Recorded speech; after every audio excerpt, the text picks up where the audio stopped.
Today's presentation for the EHS Gardening Club is about birds and gardens. Hi EHS Club members. I'm here today to do my second presentation for the Gardening Club, and today we're going to focus our attention on birds and gardening. And one of the things that I wanted to do a little presentation about was the importance of birds to your backyard garden habitat. So I wanted to talk a little bit about the three things that are benefits for attracting birds to your backyard garden. And I'm actually going to start with the fourth. So for me, I love going outside in the spring and having a cup of coffee on my patio and enjoying the sounds of the birds. And, you know, if you really do spend some time shutting out the rest of the world, it is a very beautiful thing. It's very relaxing, and you know, it helps you just to get some clarity and mental health awareness. So right now, one of the things that's happening is that the lack of land and the loss of habitat due to land development has really affected bird populations. So it's really important that we try to attract the birds to our backyards and our gardens, because biodiversity is healthy. And one of the things that we gain by caring for birds, in my little diagram here, that's me, Mrs. Rehack, there's my students, is that when you have backyard bird feeders and you get children to engage in time outdoors and doing something like taking time to notice the birds, they will really teach them the importance of nurturing Mother Nature and having a love for the environment. And by instilling that in children, we are setting ourselves up to have stewards for the environment in the future. People who care about the environment around them want to conserve it and protect it as they get older because they have a connection to it. Another really important reason, especially for your garden, is that when you have birds traveling between bushes, smaller flowers, and trees in one area, they act in two ways. They act as pollinators, and they act in seed dispersal, which both of those things are healthy for your backyard environment. And the third thing is it's natural pest control. So I know many of us have been talking about having very organic gardens, and that means also not having pesticides. By attracting birds to your yard, we're getting rid of mosquitoes, which we don't want to have. They carry disease, they're annoying, and they make people unhappy to be outside in the nice weather. And they also take care of pest insects like the Japanese beetles and other things that can be damaging to your backyard environment. So those are three really good reasons and benefits to attracting birds to your yard. Now I'm going to talk a little bit about how you can specifically do this, especially in the wintertime. Winter bird feeding. So I'm going to talk to you a little bit about winter bird feeding. And one of the things I talked about last year in my presentation was about having really good native plants around your garden and in your yard that are important to diversify so that you have plants that are in bloom and producing seeds and fruit during all times of the year. And believe it or not, there are plants that are going to be producing their seeds and fruit in winter. And a lot of times, even though a lot of the birds around here will fly south, there are birds from even further north that this is considered south for them. So you'll notice we do still have a lot of birds in the wintertime around here, especially one of the most common are the red cardinals. So what you want to do is you want to make sure that we're providing food for them, but we want to be careful not to attract lots of other animals. So one way we can do that is through what I like are, it's called Bird Sweep. And basically they are prepackaged little blocks of bird food. And they're held together with almost like a type of lard. So it's like a Crisco. It's greasy if you touch it. And the bird suite is packed like this. And this is the type of feeder that it goes into. So this is a double suite feeder.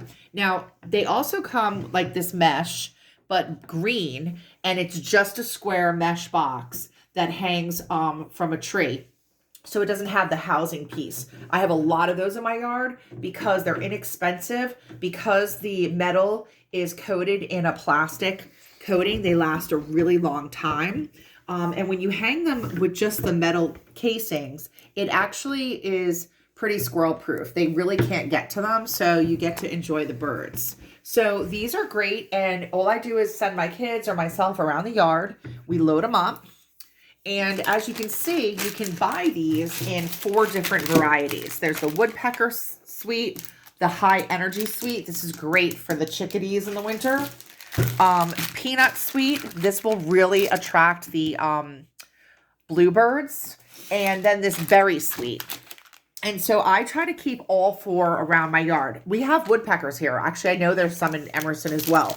But I get a bunch of them, and we had a baby woodpeckers this year. But again, when we diversify the food, we diversify the types of birds that we're attracted to the yard. And when we have more biodiversity, it's good for our gardens. We're pollinating, and we are creating an opportunity for seed dispersal. And we're just getting to enjoy our backyard garden even more because we have some fauna with the flora.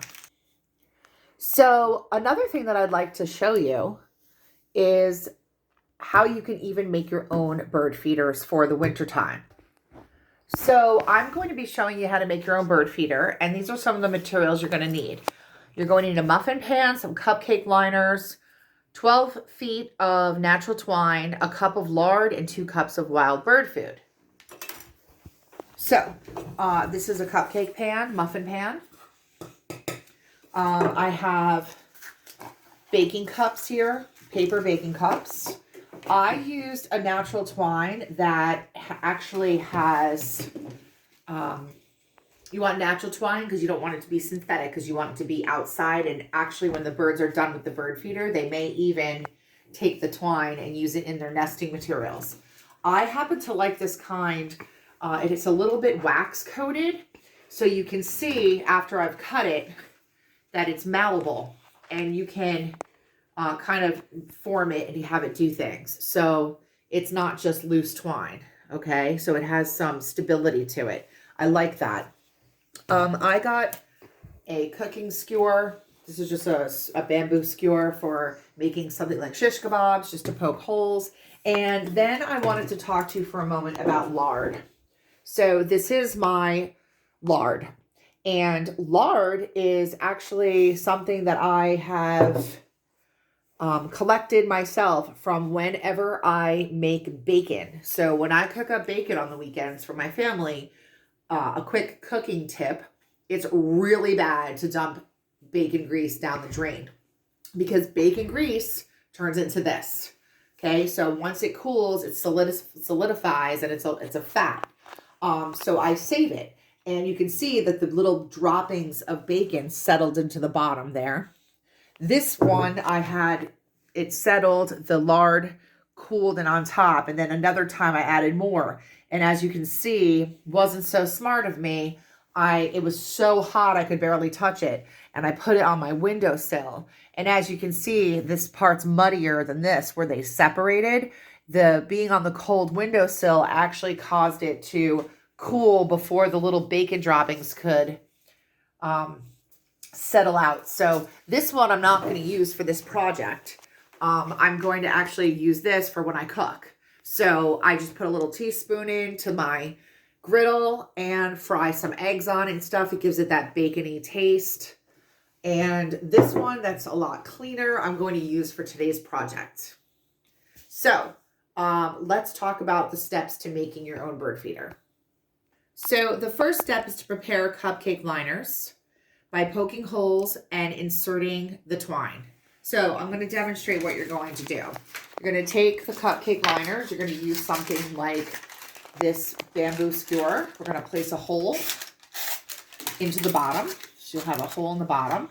You're going to cut approximately 12-inch lengths of the twine. Like I said, I like to use the one that has the wax coating. It's a little more than 12 inches, but we'll go with it. And what you're going to do is you're going to just simply take the twine, you're going to tie a knot in the bottom.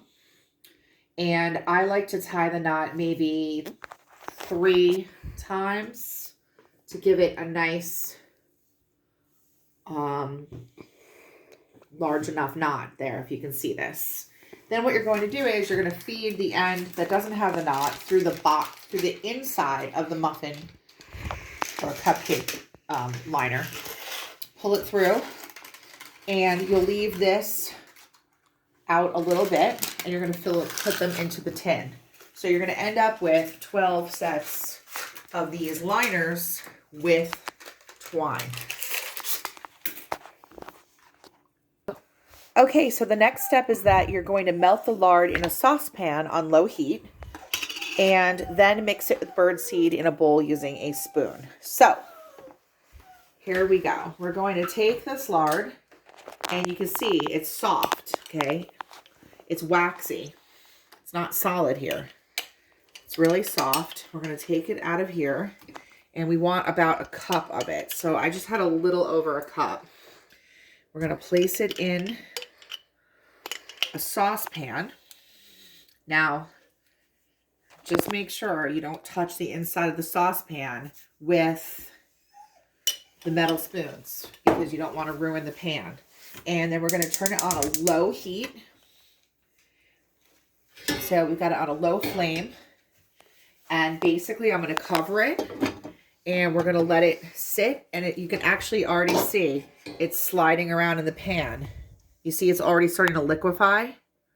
So it's starting to liquefy already. So that's what I was talking about. Like, you can use this instead of butter. You can use a little tiny teaspoon, toss that in your frying pan, and cook with it. So I'm just going to leave it on a low heat, cover it. We're going to leave that for a few moments, and we'll be right back. Okay, so while the lard is melting down, I'm going to put the bird seed in a bowl. So I got a big bowl here. This is overkill, but I wanted room to mix it around. A measuring cup, and if you can see here, like I said, when you have diversity of food, you will attract more diverse birds. So I actually have a bag here of this deluxe bird seed. Has lots of these large sunflower seeds and safflower seeds. And then you'll see I have this other one that's kind of for smaller wild birds. It's for more songbirds. And it has this other grain. So what I did was we needed 2 cups. So I took 1 cup of each, mixed them together. And the physics here, you'll see the sunflower seeds rise to the top because they have a different center of gravity. But it'll all get mixed up in the end when we add the lard in. So this is our bird seed. It was 2 cups. And if we're over, and we'll take a look at it and judge it as we mix together, we can always add a little more in. Let's take a look at the lard. And we can see it's just about melted down here. So you don't want to speed it up by making it too hot because you don't want to bring it to a boil. It'll be harder to work with it. Okay, so we're just going to start a little, separate these pieces. More surface area. It's going to melt quicker. Try not to get the grease all over your kitchen because that is really difficult. So you notice I'm wearing my kitchen apron here because I want to not have grease all over my clothing. Okay, so it's all melted down now. Be cautious because it is hot. Okay, we're going to take it, bring it right over here, and I'm going to pour it right inside the bird seed. Ooh. You'll see there seems to be a lot of the seed, but you saw when it hardens that it really solidifies. It's soft, but it gets pretty solid. So what you want to do is you want to mix it together. And you're going to want to really blend it because you can see the different seeds are kind of separating here. And I'm going to be honest, I think we could add a little more seed in here. So I'm just going to take a little handful of each one. rather than using a whole other cup here. Just be careful, you don't want to start spilling this all over your house.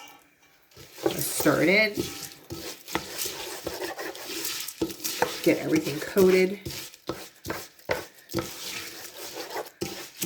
Nice, it's looking good. So it's going to be a little runny, but don't forget, this is going to harden when we refrigerate it.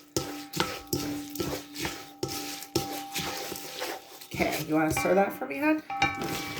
Add a little bit more of the safflower one in. A little bit more of this one. Let's get that stirred. Great. Coat everything. Nice. Yeah, I'm going to get that. So, what we can do is,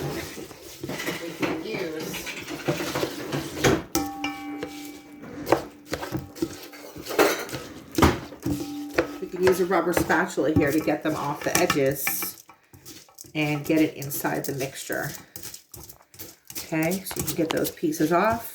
So for the next part, what you're going to do is you're going to want about a 1/4 cup scoop. And you're going to want to, oh, my dog's visiting here. Hi, Tuck. Yeah, what is this? Not for you.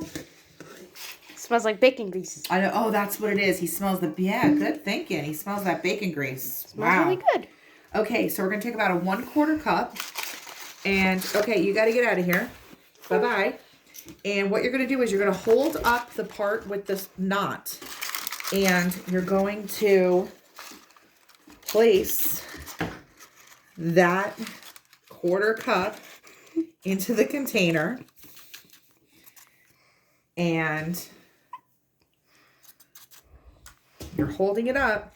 And then what you'll do is you're going to pull it down a little bit because you want to get that knot kind of right at the top of the bird seed. Okay, because basically what you're looking at here is going to end up being the bottom of the bird feeder. So if you can envision, you're going to fill all these cups and then you're going to put it in the refrigerator. It's going to refrigerate for 1 hour. Let it get nice and stiff. Let it get solid. You're going to take them out. And basically what will happen is you're going to have these cups and you're going to hold them this way. And so that bird seed will be up inside here and this knot will be at the bottom. And what you'll do is you'll just simply tear off the paper and you'll have the ball of bird seed on this string, which you can then take outside and tie onto a small branch. And that is your winter bird feeder. Now, for the ease of time, I'm not going to fill all 12 cakes for you. Well, we will show. But I'm also going to, in just a moment, give you 2 other ideas for how you can make other winter bird feeders on your own. So one other version of a homemade bird feeder that you could do, which could be a little less messy, and if you prefer to not use the lard and animal fat, you can make your own bird feeder using what's called Knox gelatin. So basically it's Jello, but it's plain. So there's no flavor, there's no sugar in it, it's clear. And what you would do is you would want to get 2 of these envelopes. So this package is about $3. You can make 2 sets of the bird food feeders out of it. So you'd cook up, following the directions, the 2 packets of gelatin. And just like we added the lard into the bowl of bird seed, you would just pour the gelatin into a baking sheet that you line with parchment paper. That way you don't let it get stuck to the pan. Parchment paper. You pour the Jello in, put in the bird seed, and you let it harden. Now, you could do a couple of variations. If you wanted to and you had large cookie cutters, you could actually press it and cut them out while they're still somewhat soft. And you can cut them out into shapes if you wanted to. Otherwise, honestly, the birds don't care. It just would be cute if you wanted to maybe do Valentine bird feeders. Or you can just simply slice them with a knife, being careful not to cut your pan. The only thing I suggest that you do in this case would be if you have a large straw. So this is a milkshake straw. Okay, it's got a large diameter. what you would want to do is you want to cut these straws into sections. Now, honestly, if you can get large diameter straws in paper, that would be better because, you know, Mrs. Rehack's not really into plastic straws. But what you would do is you could also place these straws standing up at the sections where you would want to have the tops of each feeder. So let's say we want to do 4 by 4. You can put another 4 here. You can make maybe 12 of them, line them up. Pour in the gelatin and bird feed. And then these sit here as a placeholder, which you would then, after they harden, you can remove these, but then you have a hole to put a string through so you can hang them. Hopefully, you'll take a little time if you're indoors without many places to go during this pandemic, and maybe you'll make some homemade bird feeders. How nice would it be for you to just drop one off at each of your neighbors' houses, hang them along the little trees along the walkways in town, and maybe just help provide some food for the winter birds, and that will lead to excess biodiversity and a better gardening location. Take care, Cavos. See you next time.